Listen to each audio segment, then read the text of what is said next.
How do you keep track of your macros and your calories and stuff like that? Do you do that? Good question. All right. So, because I've been lifting so long, as far as macros and calories, I can eyeball it because every day I'm fixing the same thing.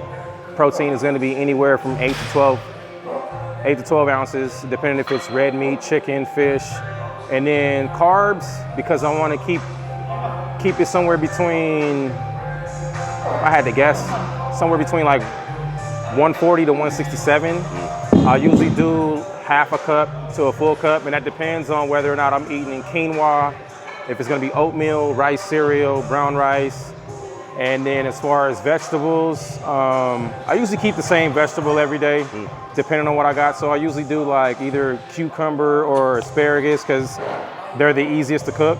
And before I learned to basically memorize my measurements, the first thing I had to do was, I got my body fat done, got my BMR and all that. And I don't know the numbers by heart, but yeah, there's some numbers you multiply by and subtract by, and then you subtract like your age. Come through the gym and get that. Your calories, y'all can get into Google, y'all can find that information. And basically, so I started with my body weight and protein, and then basically there's a ceiling left over that I fill with carbs. And fats, the suggested amount for intake for men, I believe, is like 57 grams a day. So I keep my fats at 57 grams or lower. And that's usually between coconut oil, peanut butter, almond butter, could be avocados as well. So I usually eat 2 to 4 ounces of avocados, 1 to 2 tablespoons of coconut oil or olive oil. And then, a teaspoon of almond butter, teaspoon of peanut butter. Because after doing that my first bodybuilding show, it kind of gave me like much more better perspective. So even without a piece of paper or pulling out my phone, like, oh, what's my meal plan?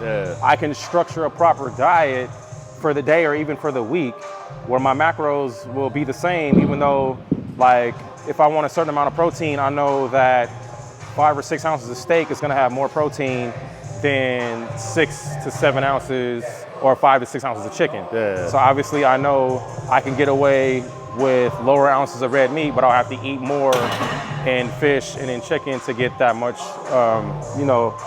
protein. And, just eating the same, I don't eat for flavor. I don't eat for enjoyment. I eat for results. I know that if I want to perform my best and look my best in here, then I'm going to focus on the structure of the diet, not what it tastes like, not what it looks like. But I still be dressing mine up. Don't get it twisted. Big and I put that chef hat on to get to work, you know what I'm saying? But at the same time, I just make sure